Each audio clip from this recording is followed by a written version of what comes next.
All right, Chelsea fans, welcome back to another episode. That's right, of the World is Blue podcast, formerly the Lens Blue podcast. Here, Dan, one of your hosts, alongside our good friend Sam, CFC Central, to talk about Chelsea's upcoming preseason, the very short 2-match preseason that they'll be having to get ready to return from becoming champions of the world this summer and getting a little time on boats, getting a little time outside, getting time to just relax, to enjoy, to flex the gold badge and the trophies as they were.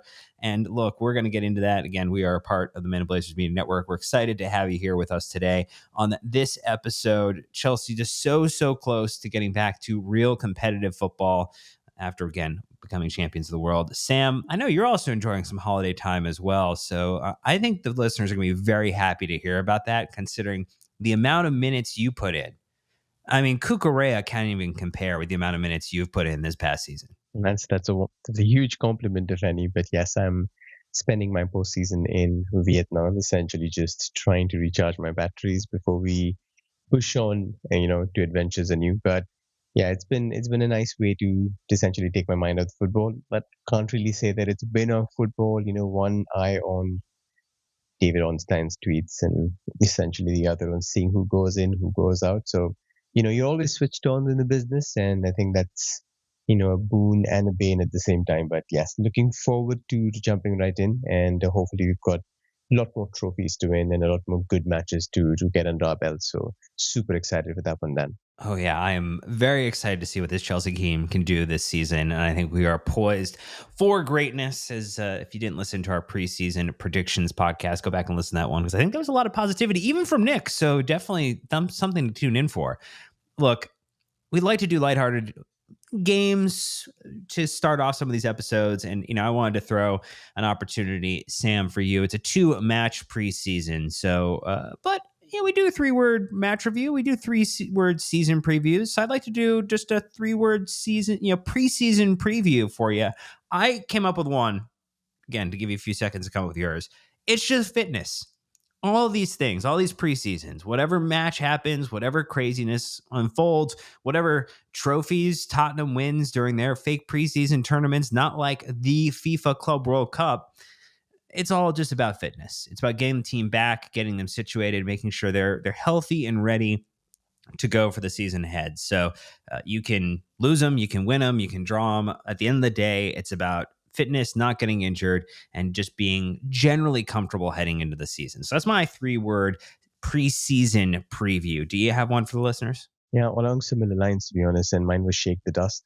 And essentially, I think that's going to define the season, in terms of how well you transition from being world champions, playing arguably the most amount of games any team could play in Europe, have your calendar stretched to its absolute brink, and then come back and essentially maintain that level, or even push ahead. And if you're trying to compete for the title, show that you've got the credentials to go from a team that metric-wise should have been third to maybe like challenging for second or first. So that's going to be the big one. And for that, you've got to be able to forget what you achieved last season. And you should also be able to put together a deeper squad. Obviously, we're not going to have the luxury of the Conference League this season. Every fixture will count, in terms of magnitude. So trying to put all of that together is going to be, I think, the massive challenge. And obviously remaining fit through all of it is also going to be quite interesting, considering you've done a lot of extensive work. Nick and Brandon also mentioned just the number of minutes that players like Caicedo or Moses Caicedo or Marco Correa, for example, have just put together last season. Just Herculean efforts in terms of intensity and in terms of exertion. So how well do they hold up? And considering they're two of your undroppables at this moment, how well can you manage them through a fixture list that just won't let up anytime soon? So I think that's something that I'll be keeping a very, very close eye on. Look, I don't think anybody's going to refer to it as the luxury of the Conference League anymore, considering we've returned back to the premier European competition with the Champions League this season, Sam. I mean, it was the only missing one. So I consider it sort of like, doing side quests while we're prepping for the big time. So I think this is the main quest now. We've shown the world that you can essentially come to this big stage, win 2 titles, one big one, one customary nice to sort of show off in your trophy cabinet, but now it's big time. You can't have a big B squad. You can't rely on having those little breaks. You can't be going off to Irish league teams and playing against teams where you can rotate your entire 11. That's probably not going to happen.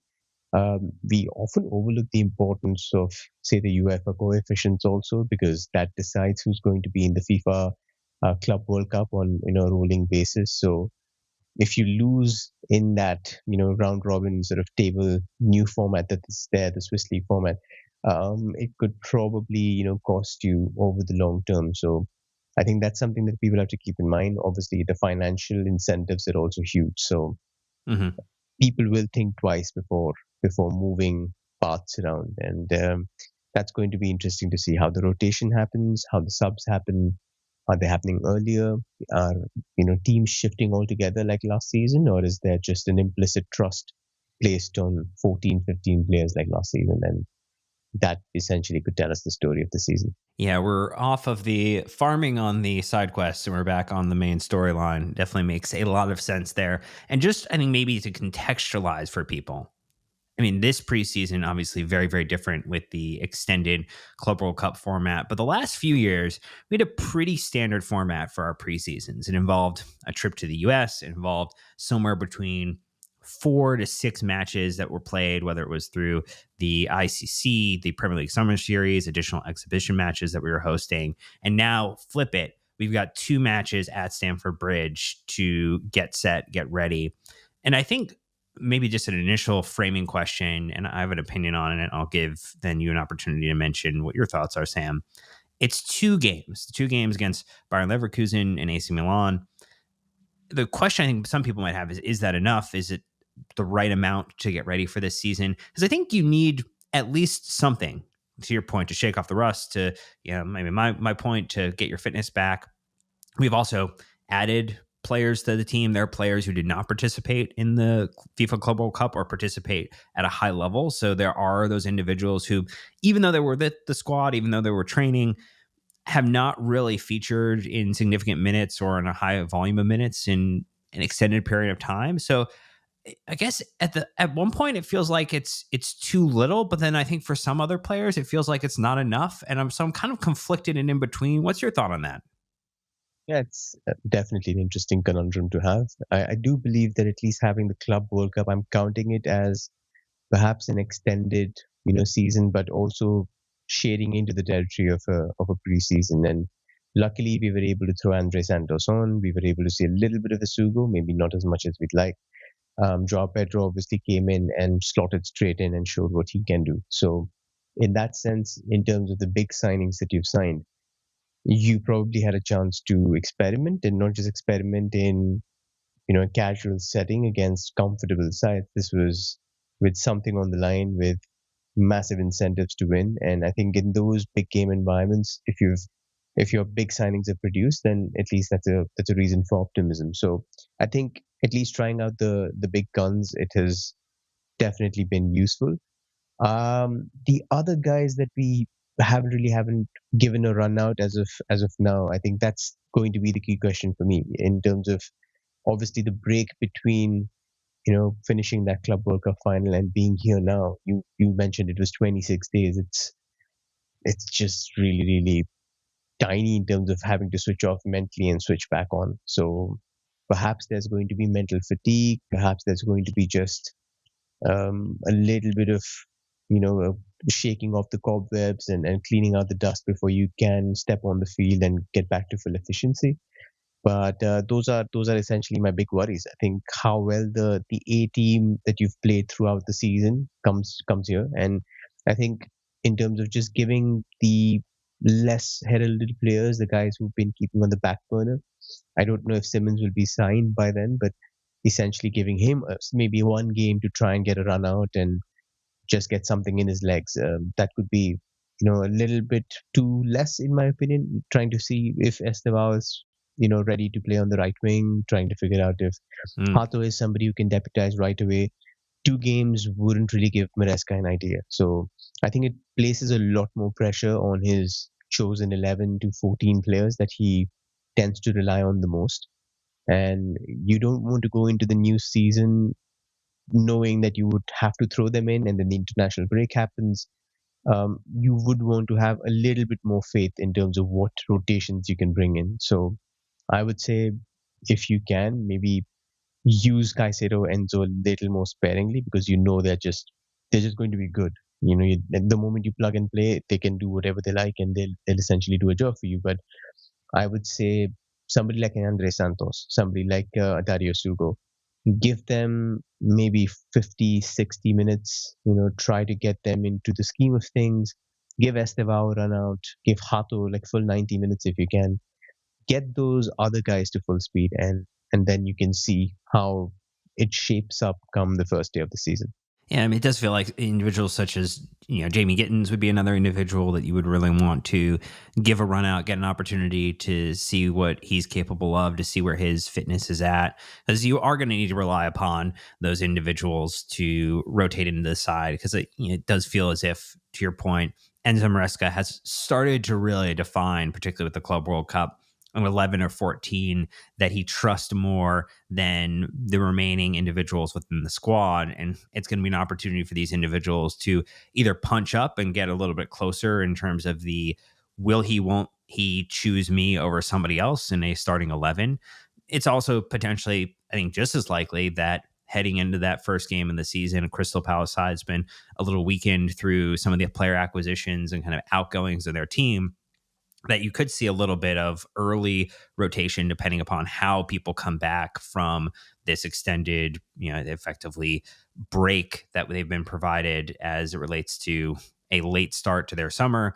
And then what you could deem an early return, considering that it's been 26 days from Club World Cup final to when Chelsea play Bayern Leverkusen and in that first match at Stamford Bridge. So, I mean, I think generally I'm completely aligned with you that Chelsea are going to have an opportunity. Maresca's going to have an opportunity to run some players out to see what they're capable of doing.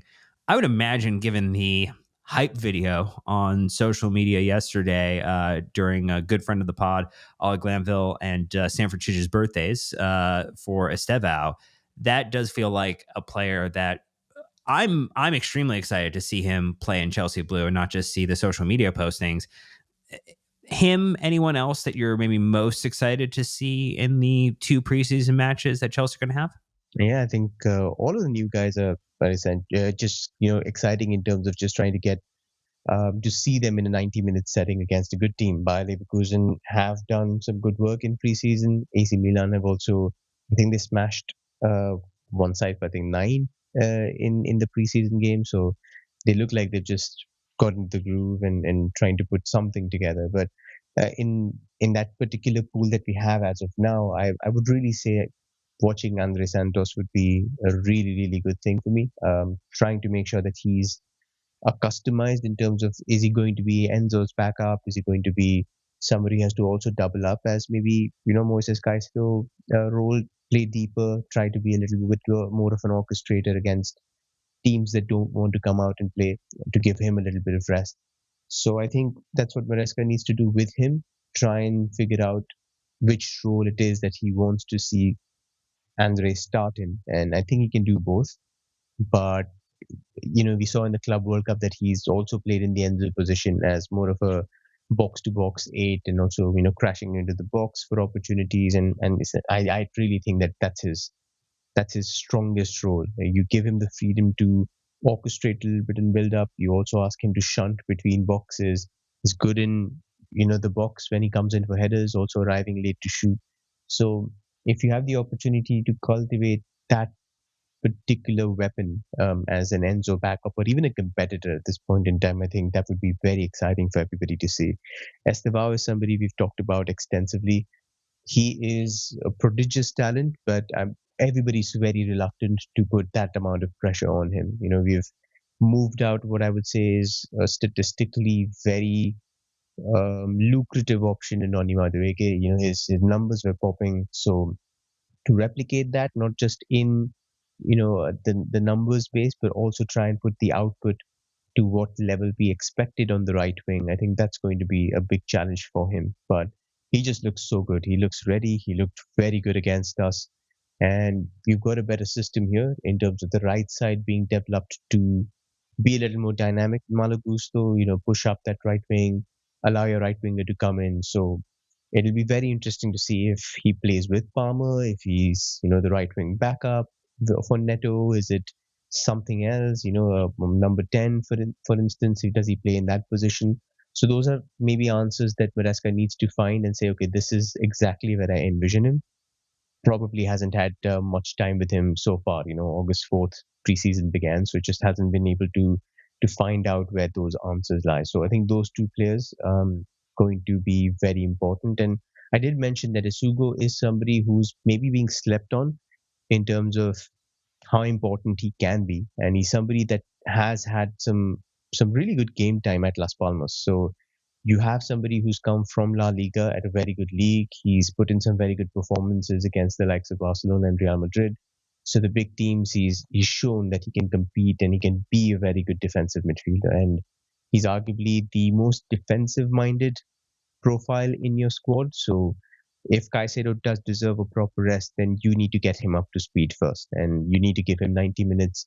You need to make sure that Right. he's, well versed with the pace of the Premier League. I think strength-wise he won't struggle. He's very quick, but it's just those little mistakes. We talked about his aggression in the preview pod, if you remember, just the number of yellow cards and even red cards that he's accumulated. So if you can wipe those clean, if you can just get a grip of the Premier League and say this is how I need to be, I think then it makes your job easier. So those three guys should be getting significant minutes, in my opinion, in these two games coming through.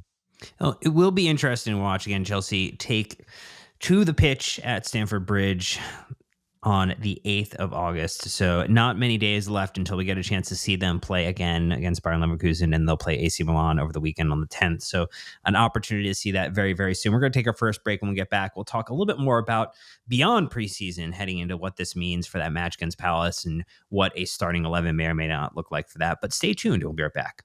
All right, Sam. So we've talked a little bit about preseason and where we think Maresca will go, some of the players we're excited to see, but it does feel as if we are extremely close. As of this coming Sunday, again, we're recording on the 6th of August, it will be a week away from Chelsea kicking off competitively against Crystal Palace, first match of the Premier League season 2025-26.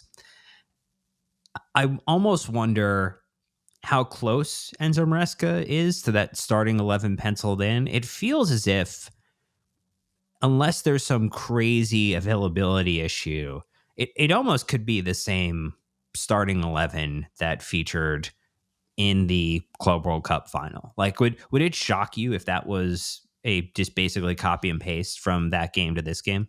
Wouldn't shock me, but I there's a part of me that accepts that Maresca does change from opponent to opponent. So there could be a surprise or two, in my opinion. There have been multiple times where we've predicted something would happen and something else has happened because the weakness has been identified. Maybe the left side is strong, so you don't want your right winger to be essentially supported a lot by Gusto, for example, and then suddenly Kukureya has given the license to run and cause a little bit of havoc on the weaker side. So some of those tweaks happen all the time. But if you were to look at the team that performed against PSG and how they performed, it really is difficult to bench anybody from that day because competitively they put out what is arguably one of the best performances from a Chelsea side in years. So I would expect somebody like a Joao Pedro to start. I would expect the same attackers to be there in those same roles. Goalkeeper is probably the one question that everybody's asked. What is going to happen? Is the Manuel Gale going to be revived? Is Donnarumma coming? What exactly is happening there? But I would say based on his performance in the final as well, you probably want to give him the benefit of putting in a really good end of the season spell and start off strong. So I wouldn't be necessarily surprised if there were a couple of changes, but largely I agree with you. I think it's safest, and I think it's best if you go with the side that you've known well and know that works for you. But again, the question being how fresh is that side to perform the way that they did in the final, and that's going to be the big issue. So that'll be one to watch, in my opinion. And I mean, yes, so I think contextually, there's a view again the international breaks are going to be coming much, much sooner than you anticipate. It's going to be 3 Premier League games, if you have not been looking at the calendar quite closely, for when Chelsea kick off to when that first break happens. And I guess the nice thing, at least from a getting back into the swing of things, is that it's home to Palace, it's away to West Ham, and it's home to Fulham. So you have 3 matches in London, and so you don't have to do a ton of travel to get to the games. Like a very, very nice thing, considering this team spent a bit of extra time just housed in the US for a couple of weeks for the Club World Cup tournament. And then even beyond that, when we come back from the first international break, you actually have one more match, in the Greater London area against Brentford, and then you don't actually have to leave London until September 20th when you go away to Old Trafford. It does feel as if those first run of games, favorable in terms of the opposition that you have, favorable as an opportunity to maybe experiment a little bit with some of these new signings and acquisitions, but it does feel as if it's a massive springboard for Chelsea, for Maresca, for the players to really assert themselves in where they think they're going to head this season within the Premier League, with strengthening the side with some of the acquisitions that we've had this summer. How are you feeling about, I guess, maybe that run of fixtures and, what we should expect from those first 3 games relative to what we might see post international break? Yeah, tempted to say that it looks like a comfortable run of fixtures, but again, 3 London derbies, you never know what No, to no, no. We expect. never say that. We never say that anymore, Sam, because that gets us into a whole lot of trouble on the pod. No, but I mean, just being neutral and honest here. I mean, you do know that home fixtures and away fixtures, that line tends to become a little blurred in London derbies. So it is going to be tough. You don't want to go up against a pretty intense side in Fulham early on in the season and figure out that pace wise you're still trying to feel your way back. So those things happen. But largely, I think when you want a good start, I think this is something you look at and say, yeah, this is every bit the opportunity to build a little bit of steam early on in the season, push ourselves high up the table, build a healthy goal difference and see where we can go from there. So that should be the objective. And based on how we've been performing, there's every chance that you do get into that position where you go into the international break just saying, okay, we're feeling good about ourselves. Let's come back and reassess. So I do think not having to leave London for a long time gives you a little bit of also rest and recuperation time away from the training pitch. You just stay around in the London area, get some, not hotel hopping and getting, wasting your energy on those miscellaneous factors. Just trying to minimize the chaos a little bit in the beginning, which is, I think, the off-field stuff that is very beneficial at this point in time. But yeah, I think in terms of the ease of fixtures, you mentioned Palace might be losing a couple of key players in Eze and Gay. So how are they shaping up? What's their outlook going to be on the season?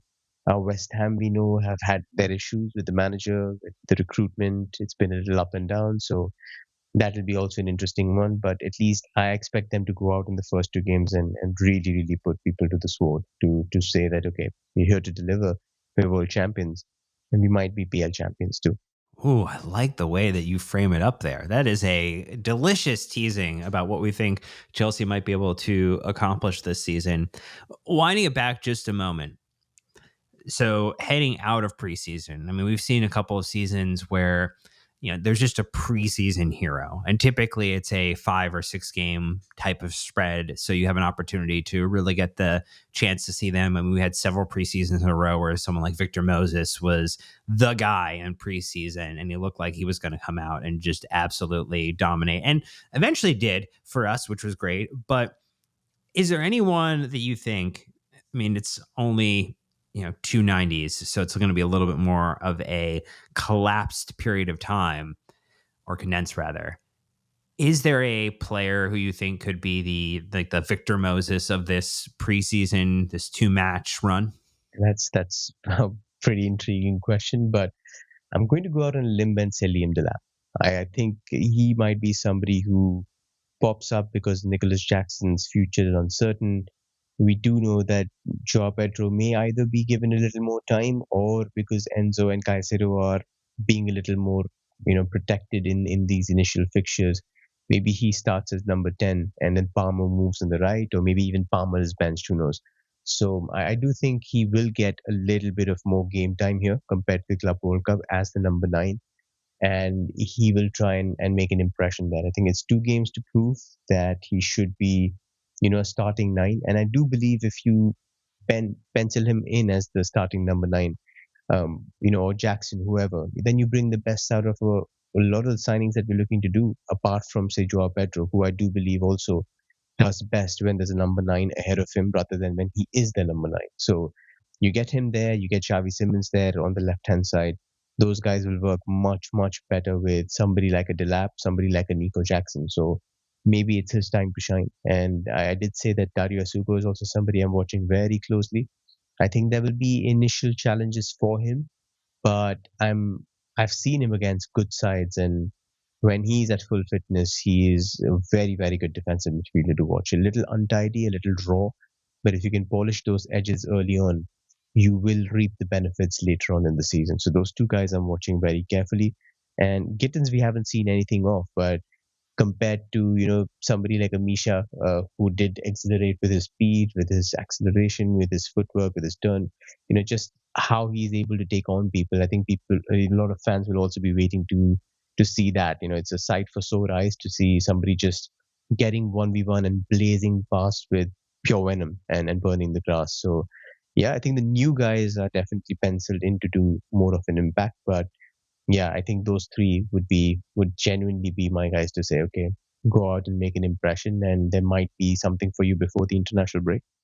Oh yeah, I think it's, I also think there's others where from like the building upon the maybe the limited minutes in the Club World Cup, someone like the Andre Santoses of the world who could say, hey, you know what, if I'm getting an opportunity to get another 60 to 90 minutes across these 2 games, how much further can I impress? And obviously, Chelsea selling players like Kieran Dewsbury Hall creates availability or space in midfield for some of these players that have come in to the team or have returned to Chelsea off of loans, where they now have an opportunity to really cement themselves kind of in the pecking order.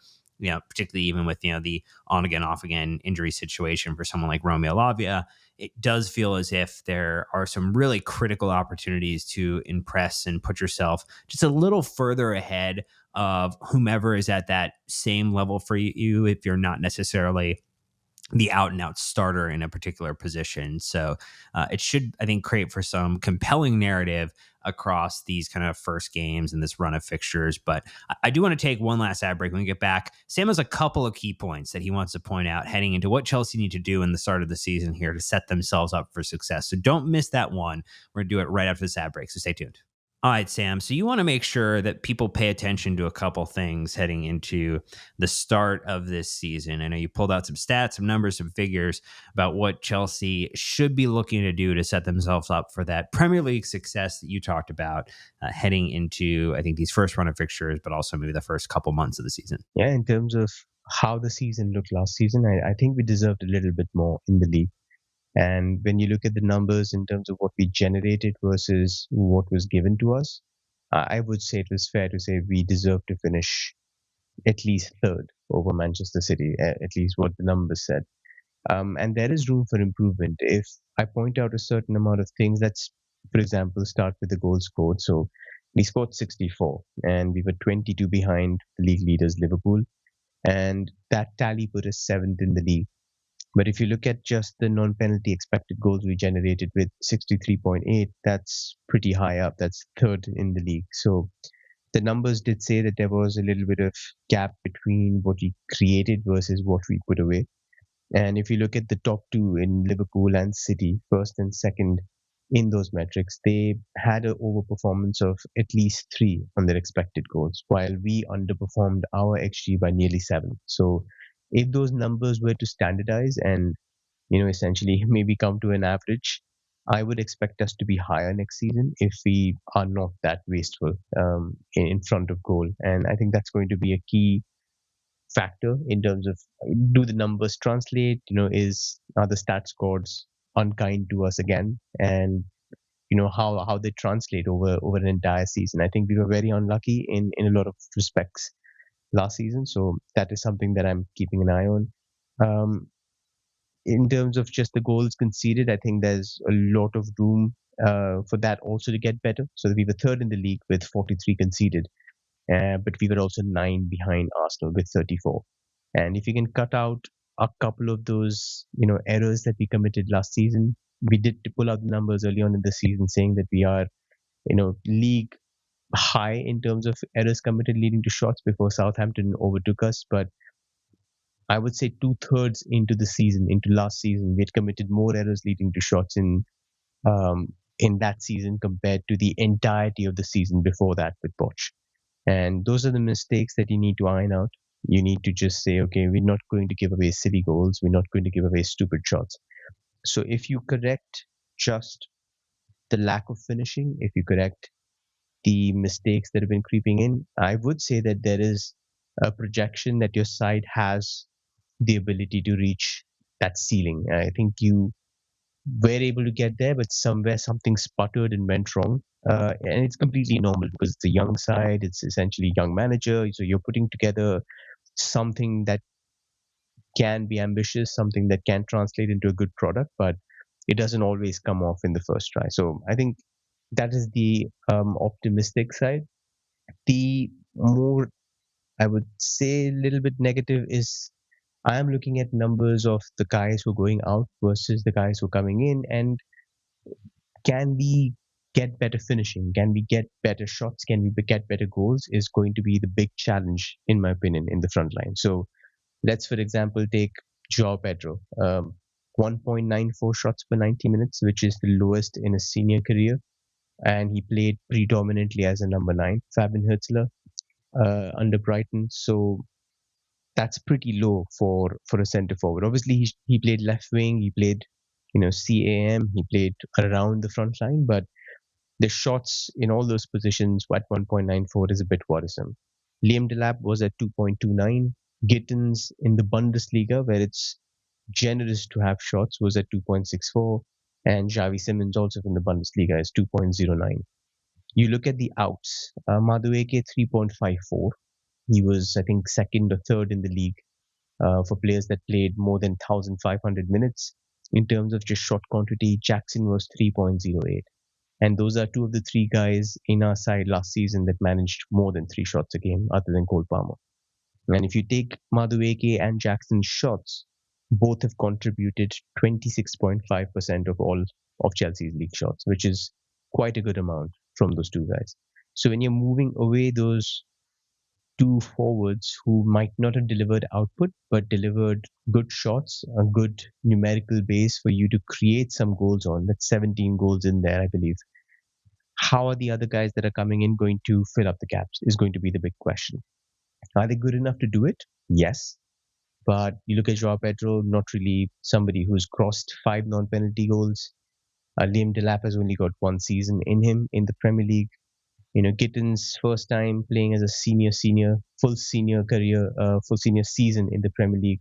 And you've got Xavi Simons, who's got really good output in the Bundesliga, but we've been burned there before with Christopher Nkunku, with Kai Havertz. So what's the translation going to be like are big questions. I'm not suggesting that it's not going to happen, but I think when you're making the jump from league to league versus a young guy playing his second Premier League season and also another player who's played in the Premier League, but probably not, we've not had an opportunity to assess him in a very, very good team with very, very good players. Those are all little question marks that add up to a pretty significant question mark. So I think the worry there, Dan, is how it translates and whether you're able to make up the goals. Can you make up those 22 goals to Liverpool with a reshuffled front line, with players that have not played in the league before, and how are you able to do it? So that's going to be the big, big question mark for me. But if we do the things that we did right last season, if we keep it tight, and if we clean up all the other stuff, the really bad stuff that we did last season,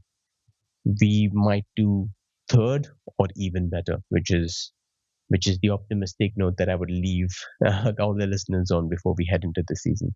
Well, it does match with the fact that if you just don't lose to Ipswich Town and then draw with them, you'd have 4 more points to put you up to 73. And then getting from 73 to, the mid 80s, again, to your point, you fix a couple of things, you get a little bit more solid on defense, which I feel like we saw in the Club World Cup. You can try to find if you have that next level in terms of shot consistency and frequency in a game. And you can paint, I think, a very clear picture of how Chelsea can get it done in the Premier League this season. I want to ask a couple just quick lightning round questions before we get out of here, because again, Chelsea have not finished their business at this point in the window, and there's still a couple of, I think, big rumors we've heard, both from our friend Ben Jacobs and Matt Law over the last couple of episodes.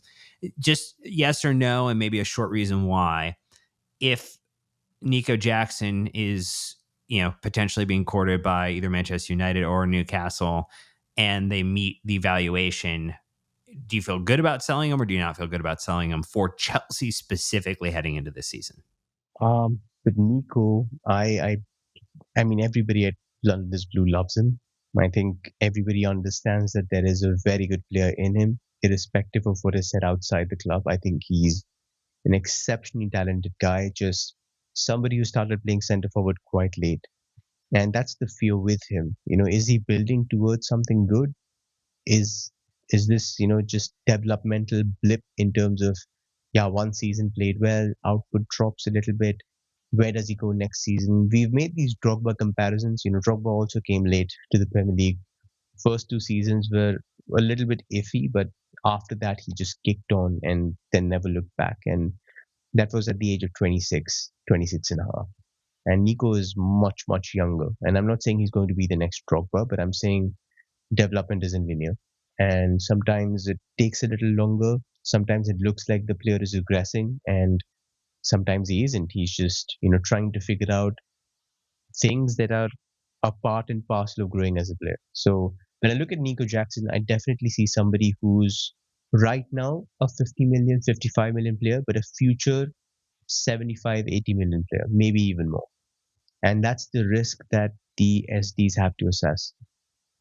Can you afford to take a hit and send him? Then I would say no. If the bid is 50, I'm straight away rejecting it and saying absolutely not. You give me stupid money like 70, 75, and I'm willing to listen, because the other players going, Yeah. especially because centre forward is such a lucrative position. For me to go into next market trying to look for an equivalent or a better player, I need to have the money to replace what I'm losing with Nico Jackson. Somebody who's proven that he can get double digits in non-penalty expected goals, even when he's played badly. So imagine what he can do when he plays well. So in my opinion, if in an ideal world, I would ask him to stay. I would ask him to challenge, and there will be, I would say, an interesting conversation to have. But even Liam Delap maybe requiring a half a year or a little more to just get into the scheme of things, get used to the Chelsea way of playing, and try to do something different than what he did with Ipswich. So there is a responsibility for him. There is a role for him. I would love for him to challenge, but if the offer is very hard to turn down, then I wouldn't begrudge it if the SD said, "All right, this is a good offer. We'll let Nico go." So that's where I stand. I completely understand if the SDs do it, but I would rather not lose him. I think there is a really, really good player there. When you look at his numbers, if you take out the goals, he profiles quite well to the top centre forwards in the world. But then again, that's also the problem with Madhu AK. That's also the problem with just a couple of the signings that we've had. The numbers are really good. The output isn't there. So at what point do you say it's just the output is good, and we probably have to give up and look for a player that upgrades our side? So that's the question where I'm at. And honestly speaking, right now there are question marks about whether JP and Liam Delap can make up for what Jackson does without the goals. There will be a period of time where there will be struggles for both those players. And when you go into a season with two forwards, we lost both of them last season. Are you again setting yourself up for playing Pedro Neto at false nine or Cole Palmer at false nine? Those questions also come up. So is it just easier to keep him? Perhaps, but if the money is good, it makes sense to sell him. So It's a little bit of a, I don't know, cliched answer. I'm really like sitting on the fence, but I would say I understand both viewpoints. Well, to be fair, you also are on vacation at this point in time, so I'm not going to hold you as accountable as I would in another podcast later in the season, where I'm going to ask you to be on the ledge there with your decision. So that's a little lightning round, just a question there to get some information and some thoughts around Chelsea striker position heading into the season. But look, this is going to serve as your pre-season preview. That's right, 2 matches for Chelsea to get ready before the Premier League comes fast and furious over those first run of 3 fixtures before that international break. But look, tons more content coming your way. We're going to have some match reviews coming up on both the Bayern Leverkusen and AC Milan match, as well as any type of player that gets signed. Of course, we'll be back with a transfer in special, and then we've got plenty of other content heading into that first match of the season. So don't forget to like, subscribe, comment on all those wonderful YouTube videos as well. Hit the bell icon to get notified. 5-star reviews on Spotify and Apple Podcasts are always appreciated. You can sign up for our free weekly newsletter, London's Blue Dispatch, or get involved in our Discord community in a free or paid capacity. But that's going to do it for this episode. So thank you so much for listening. And until next time, Chelsea fans, you know what to do. Keep the blue flag flying high.